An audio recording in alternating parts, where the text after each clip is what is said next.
जो मोदी जी ने ऑलरेडी कहा है, अभी तो बस ट्रेलर था, पिक्चर अभी पिक्चर देखने का मूड है कि नहीं आप सबका? और ब्लॉकबस्टर पिक्चर होने वाली है, ये मैं आपको बता सकता हूं।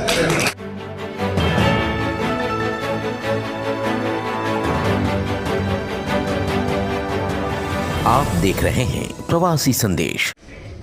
अनुशासन के साथ जिस तरीके से माननीय ओम बिरला जी लोकसभा गत 5 वर्षों से चला रहे हैं, एक बार खड़े होकर हम सब ओम बिरला जी का साधुवाद करें।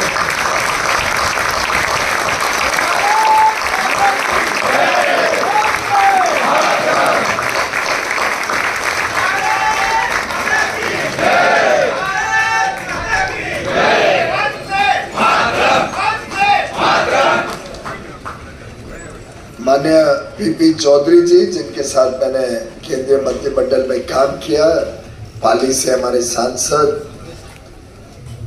माननीय गोपाल शेट्टी जी को अगले कार्यक्रम के लिए जाना था। सांसद, आप सबका प्रतिनिधित्व बहुत ही बढ़िया 10 वर्षों से सेवा भाव से उन्होंने किया है, और जिस प्रकार से उन्होंने एक आधारशिला रखी है उत्तर मुंबई के विकास की, मैं तहे दिल से उनका धन्यवाद करता हूं, उनका नमन करता हूं। माननीय श्री अनिल अग्रवाल जी, सांसद उत्तर प्रदेश से, नोएडा से हमारे मित्र हैं। माननीय अशोक अग्रवाल जी, अध्यक्ष अंतर्राष्ट्रीय वैश्य फेडरेशन के। माननीय कांतिलाल मेहता जी, वर्किंग प्रेसिडेंट। श्री रविकांत गर्ग जी, यहाँ पे उपस्थित वैश्य गुरु मठ के गुरु जी के संदेशा लेकर आए वामन आश्रम से सभी सम्मान्य महानुभाव, विभिन्न वैश्य घटकों के, और मुझे पहले बताया गया था 28 घट आने वाले हैं, पर अब बताया गया 50 से अधिक घट आए। आप सबका साधुवाद करता हूँ, आप सबको स्वागत करता हूँ, आप सबका नमन करता हूं। मित्र, बंधु, भगिनी और अलग अलग घटकों के पदाधिकारीगण, आप सब ने इतना मान सम्मान दिया, इतना स्वागत किया, इतना आशीर्वाद दिया, उसके लिए दिल की गहराइयों से आप सबका बहुत बहुत आभार, बहुत बहुत धन्यवाद। आपकी ऊर्जा अवश्य दिखलाती है कि 400 बार इस बार मोदी जी को आशीर्वाद के रूप में मिल रहा है। और वैश्य समाज एक ऐसा समाज है जिसने सैकड़ों वर्ष तक देश में एक दानवीर का काम किया है, दीनदाता का काम किया है। समाज का कोई ऐसा व्यक्ति नहीं है जो कोई ना कोई तरीके से, कोई स्कूल में, कोई कॉलेज में, कोई अस्पताल में, कोई डिस्पेंसरी में, कोई भोजनालय चला रहे, कोई गौशाला चला रहे, अलग अलग प्रकार से समाज के साथ जुड़ने का काम हमारे समाज का हर व्यक्ति करता है।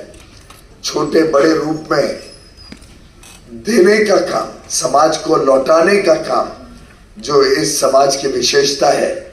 मैं आप सबको बधाई दूंगा कि पीढ़ी दर पीढ़ी और आने वाली पीढ़ियों को भी एक समाज के प्रति संवेदनशील भावना, परिवार का महत्वता, वैल्यू सिस्टम, एक भारत के हिंदू परिवारों की वैल्यू सिस्टम्स को समझना और प्रेरणा देना बाकी देशवासियों को कि वो भी सामाजिक कामों में जुड़े, सामाजिक काम करें। उसके लिए वैश्य समाज बहुत माना जाता है, और ये हमारा एक प्रकार से कॉलिंग कार्ड है, हमारा विजिटिंग कार्ड है, जिसके लिए मैं आप सबको बधाई देना चाहता हूँ। वास्तव में प्रधानमंत्री नरेंद्र मोदी जी महाराजा अग्रसेन के बताए हुए रास्ते पर ही चल रहे हैं। आप विचार करिए, महाराजा अग्रसेन ने किस प्रकार से अपना राज्य चलाया था। हर एक व्यक्ति को पर्याप्त मौका मिले, बिना भेदभाव के सबकी सेवा हो। कोई व्यक्ति बाहर से आया है, अंदर से आया है, उसको ना देखते हुए जो भी व्यक्ति हमारे गांव में आता था उसको 1 रुपया और 1 ईंट देकर जीवन की शुरुआत करने के लिए मौका देना। पैसे से वो अपना व्यापार कर सके, ईंट से अपना वो घर बना सके और आगे अपने जीवन का शिल्पकार खुद बन पाए। ये जो महाराजा अग्रसेन की सोच थी कि समाज मिलके, लोग मिलके सशक्त बनाए, हर व्यक्ति को एम्पावर करे कि वो दूसरे के ऊपर कभी ना निर्भर हो, आत्मनिर्भर जीवन, आत्मविश्वास के साथ बड़े उमंग, बड़े सपने देखने के हौसला रख सके और फिर उन सपनों को पाने के लिए, उसको हकीकत में बदलने के लिए दिन रात समाज ने काम किया और आज देखते ही देखते वैश्य समाज पूरे देश और दुनिया का शान बन गया है। मित्रों, प्रधानमंत्री मोदी जी क्या कर रहे हैं? हर गरीब को एक कल्याणकारी कार्यों से सक्षम बनाने का काम कर रहे हैं।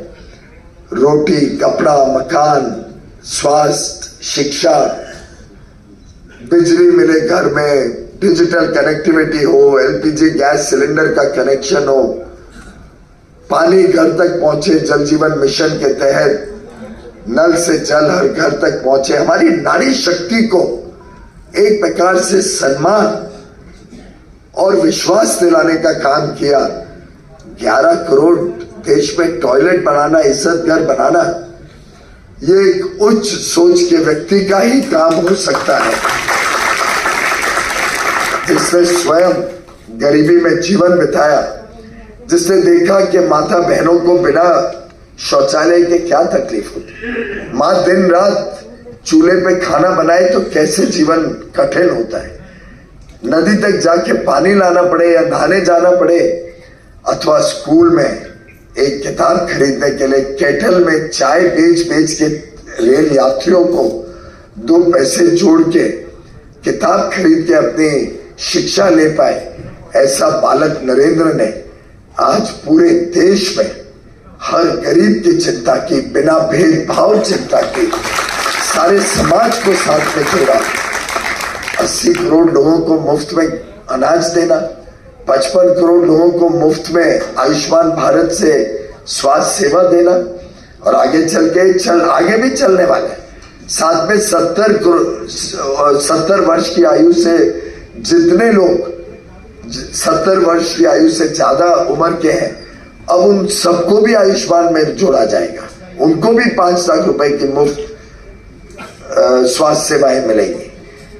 एलपीजी गैस सिलेंडर 11 करोड़ घरों तक पहुंचाना, और आज जब घर में हर एक के घर में पहुंच चुका है तो अब मोदी जी अगले स्टेप पे चले गए, कैसे हर घर तक पाइपलाइन से गैस पहुंचाना, जिससे सिलेंडर का बोझ भी हमारे लोगों को उठाना ना पड़े और सिलेंडर खत्म हो जाए तो माँ बहनों को तकलीफ ना हो, सस्ती भी हो जाए गैस, घरों तक पाइपलाइन से भी पहुंच जाए।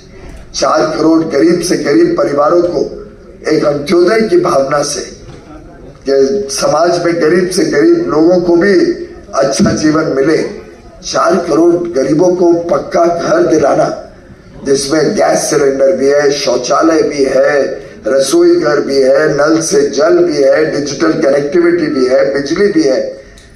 आप एक साथ 20 करोड़ लोगों को सशक्त बनाते हो, क्योंकि घरौंडा जिसका हो जाता है उसकी सोच बदल जाती है, वो बड़ी सोच की तरफ, बड़ी आशा आकांक्षा अपेक्षा की तरफ आगे बढ़ता है। प्रधानमंत्री जी ने निर्णय लिया है अब 3 करोड़ और परिवारों को ऐसे ही मुफ्त में पक्का घर दिया जाएगा, जिससे हर एक के पास पक्का घर हो देश में।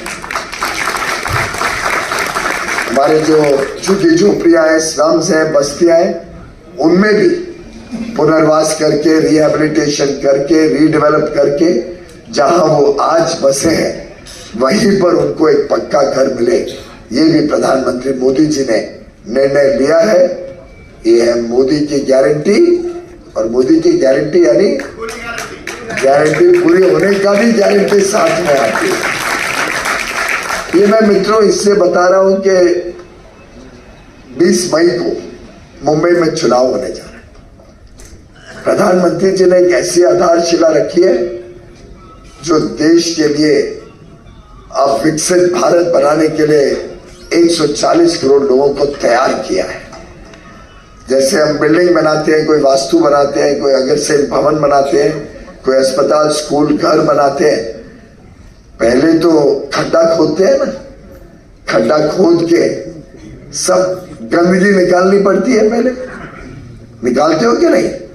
फाउंडेशन बनाने के पहले खड्डा खोदा जाता है, सब गंदगी निकालनी पड़ती है। ऐसे जो भ्रष्टाचारी लोग थे, जो तुष्टीकरण की राजनीति करते थे, अब उन सबको निकाल के बाहर करना पड़ेगा ना, पहले तो वो करना पड़ेगा। तो सोचते हैं 400 पार क्यों? 400 पार इसलिए कि सब भ्रष्ट लोग, ये तुष्टीकरण की राजनीति करने वाले लोगों को पहले बाहर किया जाए, गंदगी निकाल के बाहर करें, तब तो जाके एक फाउंडेशन बनती है। जो मोदी जी ने आज फाउंडेशन बनाई है, हमारी पूरी अर्थव्यवस्था इतनी मजबूत बनाई, आज देश का एक एक व्यक्ति हिम्मत से कह सकता है कि मुझे उज्जवल भारत सामने दिख रहा है, मुझे एक विकसित भारत सामने दिख रहा है।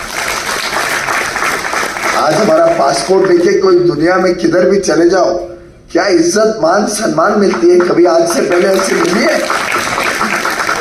ये फाउंडेशन मोदी जी ने बनाई, गरीबों का कल्याण करके, नारी शक्ति को सम्मान देकर, हमारे अन्नदाता, हमारे किसानों को एक उज्जवल भविष्य देकर, हमारी युवा शक्तियों को अपार अवसर, कारोबार के, व्यापार के, उद्योग के, निजी क्षेत्र में नौकरी के, सरकारी नौकरी के, हमारे विश्वकर्माओं को सक्षम बनाया विश्वकर्मा योजना से, हथकरघा को, खादी से जुड़े हुए लोगों को आगे बढ़ाया, कामगारों को पर्याप्त मौके मिले, कौशल विकास हुआ उनका, एक प्रकार से देश को सक्षम बनाया। ऐसी आधारशिला बनाई है कि अब ऊंची से ऊंची स्काई स्क्रेपर बनानी पड़े तो ये आधारशिला, ये फाउंडेशन उसका बोझ ले सके और भारत नई ऊंचाइयों तक पहुंचे, एक विकसित भारत, एक समृद्ध भारत जहां कोई गरीब ना हो, हर एक व्यक्ति को एक उज्जवल जीवन की शैली मिले, ईज ऑफ लिविंग हो, व्यापारियों को अपार अवसर मिले, ईज ऑफ डूइंग बिजनेस हो।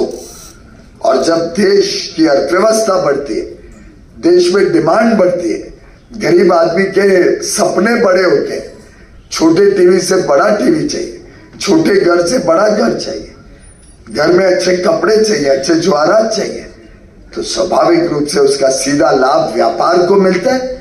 व्यापार बढ़ता है तो उद्योग में निवेश होता है, साथ ही साथ इंफ्रास्ट्रक्चर के प्रोजेक्ट इतने बड़े पैमाने पे चल रहे हैं कि विश्व की ईर्ष्या का केंद्र बन गया है भारत। ट्रांस हार्बर लिंक देखा कि नहीं? अटल सेतु कितने लोगों को क्या है?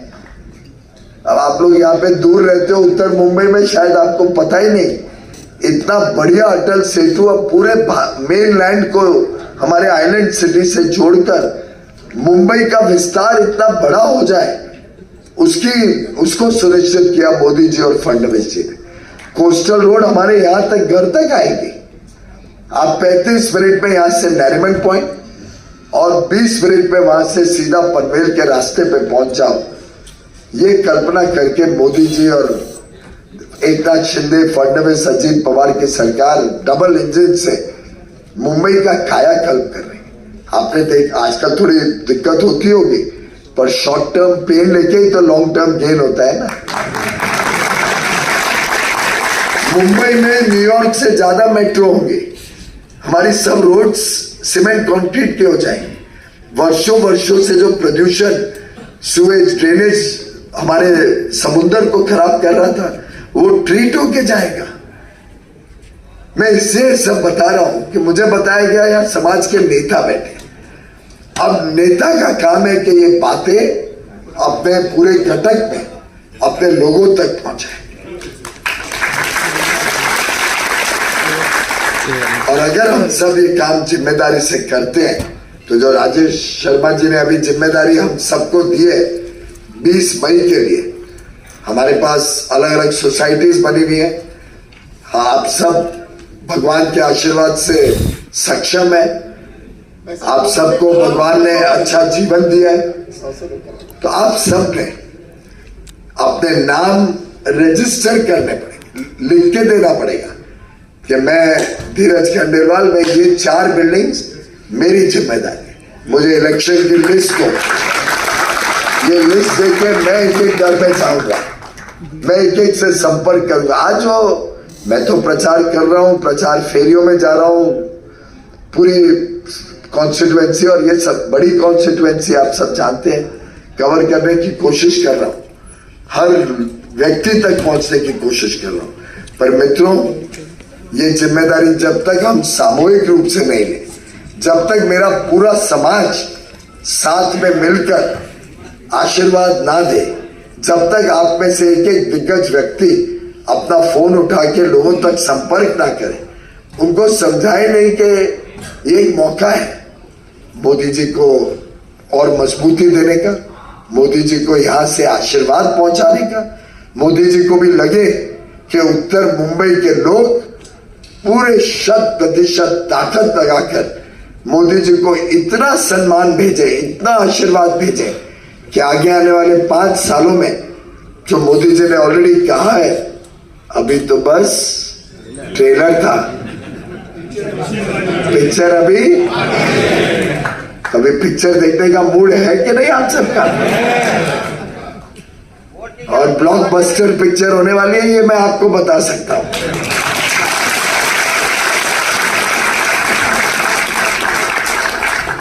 अभी यहाँ पता नहीं ये अनपार्लियामेंट्री शब्द हो तो स्पीकर साहब उसको कार्रवाई से निकाल दें, पर मुझे लगता है शूले भड़कने वाले हैं। मुझे अभी भी याद है मिनर्वा में, हम सबने शायद देखी भी होगी, मैं तो खुद गया था मिनर्वा में शोले देखने, उसका आनंद ही कुछ और था। तो मित्रों, आज भारत में रहने का जो आनंद है, भारत में रहने का जो गर्व है, भारत के मूल निवासी होने का जो आज इज्जत है पूरे देश में, वो हमारे समाज की भी इज्जत है, 140 करोड़ देशवासियों की इज्जत है। और ये इज्जत दिलाने वाले हमारे भाई नरेंद्र मोदी को हम इतनी बड़ी संख्या में 20 मई को आशीर्वाद भेजे, ये हम सबकी सामूहिक जिम्मेदारी है। मैं उनके प्रतिनिधि के रूप में आपकी सेवा में हमेशा हाजिर रहूंगा। हमारी टीम, गोपाल भाई हो, हमारे साथ विधायक हो, सब कॉर्पोरेटर हो, हमारे मित्र पक्ष भी यहाँ पे आए हैं, शिवसेना, राष्ट्रवादी कांग्रेस, मनसे, आरपीआई, अठवले ग्रुप, रसपा, ये पूरी 6 पार्टियों की ऐसी गठबंधन है, ऐसा महायुति है कि मैं आपको विश्वास दिलाता हूं, महाराष्ट्र में महायुति, महाविकास और एक उज्जवल, विकसित, समृद्ध भारत के लिए हम सब महाकार्य करने के लिए आपकी सेवा में हाजिर है। बहुत बहुत धन्यवाद। प्रवासी संदेश को लाइक करें, शेयर करें, कमेंट करें, सब्सक्राइब करें और बेल आइकन जरूर दबाएं।